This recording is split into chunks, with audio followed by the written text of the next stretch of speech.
Cast your mind back 5 years to the start of lockdown when shoppers were clearing toilet paper and pasta and all sorts of non-perishables from our shelves.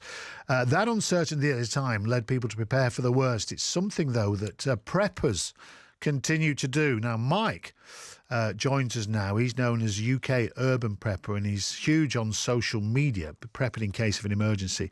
Amongst other things, food that can last him 50 years. He joins us now. Hello, Mike.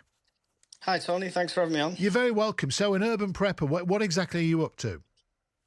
Well, I'm preparing for anything that could possibly happen, from something small like a fire in the house to a major disaster, power grid failure, anything like that. Right. You obviously might think, and it's just a responsible thing to do. Yeah, I mean, it used to be the normal thing to do as well. Often people would have a full pantry. My parents had a full pantry. My grandparents had a full pantry. We've just turned into a nation of on-demand food. And even though we got a reality check with COVID and queuing up outside the supermarkets, we've still gone back to that one-click buying. Yeah, so let's be clear. We're not advocating panic buying here. This is just a careful stocking up of goods that can last a fair while. Yeah, definitely. In all the panic buying you saw through that time, yeah, none of them would have been preppers because they didn't need to. Prepping prevents the panic buying. Okay, right, gotcha. So you have, from what I can gather, medical supplies, PPE, and freeze-dried meals that can last you 50 years.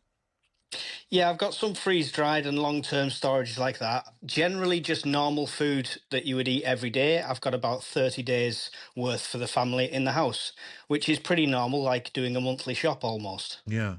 So I mentioned you're big on social media. Presumably you've met quite a lot of like-minded people. Yes, and on my YouTube channel, I also run a podcast, so I interview preppers, not just from the UK, but all around the world. So we get perspectives of this from everywhere. So what do you make? There'll be cynics, won't there, Mike, who say, well, you know, what you're making a fuss about, etc., etc. What do you say to those people? Well, I say that they're already a prepper. Everyone's a prepper in some way. If you've got a first aid kit at home, you're not bleeding right now, so why have you got that? If you've got a fire extinguisher, you're not on fire right now, so why have you got that? If you've got a spare tyre, etc. Everyone's a prepper, it's just what level you're at. At what level, yeah. And is there a level where you say, right, I've got enough, or, you know, what well, I mean, that's the basic question really, Mike. When do you stop prepping? It depends what you're prepping for and your goals. Some people prep for something specific. I'm quite comfortable with 30 days worth of food. I still go out and go on holidays with my family. I enjoy work. I shout at the TV while watching the football like everyone else. So it's where you're comfortable. It's like peace of mind. Right. You know?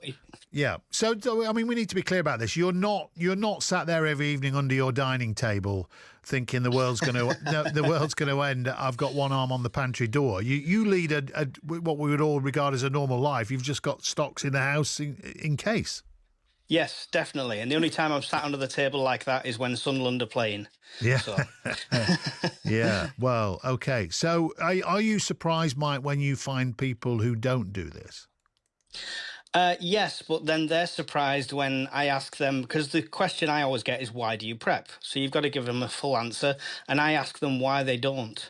And that's a more complicated answer, because they're happy to pay for house insurance. But there's only a 0.65% chance of your house getting burgled, but there's a 10% chance you'll get a power cut. Yeah. Yeah, but it's really interesting. I think a lot of people's first instincts will be to push back and say, "Blimey, mate," but when you lay it out, is there anything you're not prepped for, Mike? Do you feel?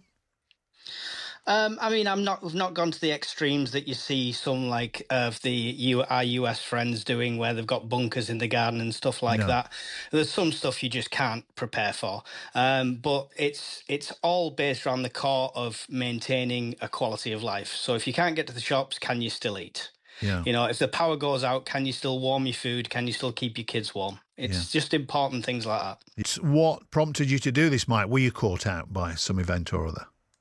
Like I say, I was brought up with a family that has always had a full pantry. I was always told to keep candles, so I kind of had that upbringing. I looked into the Carrington event and fell down a rabbit hole of all that with solar flares, and that kind of made me push it a bit further. Yeah.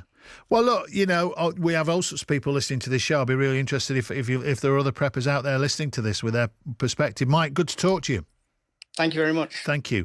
There we go, UK urban prepper Mike.